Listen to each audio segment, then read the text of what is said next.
Gaya ng ilang lungsod sa Metro Manila, madalas bahain ang ilang lugar sa Marikina kapag may bagyo.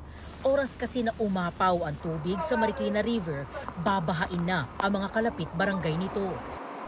Isa sa mga flood control efforts ng Marikina City ang 17.45 billion pesos na Pasig Marikina River Channel Improvement Project.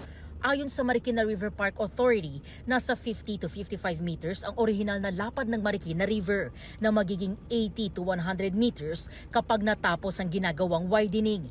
Bahagi rin ng proyekto ang dredging na nasa humigit kumulang 3 meters.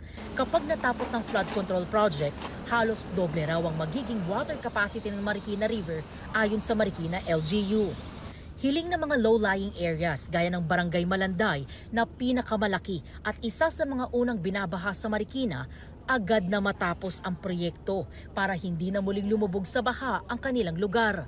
Sa baha namin noon, talagang hindi safe kasi nga konting ulan lang, baha talaga sa mga kabahayan, pumapasok na yung tubig. Yung nagkaroon po kami ng dredging, yung widening, wala na kami na-experience na gano'n. Nabawasan na rin daw ang mga lumilikas na residente nitong mga nagdaang bagyo at pag-ulan dahil naibsa ng mga pagbaha sa barangay. Gaya ng Malanday, madalas ding problema ng barangay Tumana ang baha.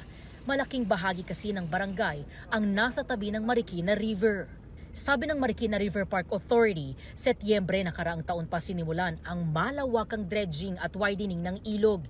Isang taon makalipas, mas lumawak na ang ilog. Ilang bahagi rin ng mga isinarang kalsada ang bukas na sa mga residente at motorista.